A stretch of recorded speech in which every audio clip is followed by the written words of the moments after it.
Well, the doctor is in. The Speak Doctor, that is. You're watching KOLO News Channel 8, the team you know and trust. Well, the doctor is in. The Speak Doctor, that is. He's a public speaking expert, and he's been on national television several times. And he says he's got the know-how on what we're doing wrong with our body language and communication skills. Yeah, for more on the top mistakes people make, here's KOLO 8 News Now's Angela Chen. Good morning, Angela.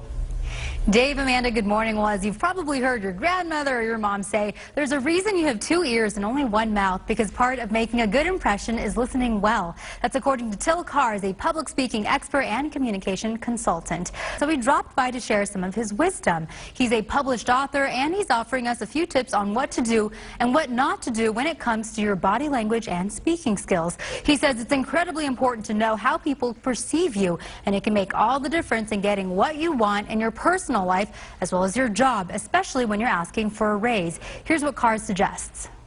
Ask to meet with your boss. And then what you need to do is have some identifiable and quantifiable things that you've done for the company in the past year, related to the mission statement and specifically to the goals of that company. Print out that information and say, boss, I'd like to talk to you about my compensation package, and then don't say anything. Be quiet, because we have to listen and see what the next response will be. But why is it so important to communicate and cosmetically look good? It's because they know the information. But how we look is even more important, because people only remember 7% of what you say. So you've got to look your absolute best when you make your delivery presentation, whether you're making a presentation to a client or whether you're interviewing for a job. If you're interviewing for a job, what's important to the employer? So if you have great things, that's wonderful, but tie it directly to that company and the goals of the company. Same thing with presentation skills. Tie it to your audience. Why is this information important to the audience and the people sitting out there?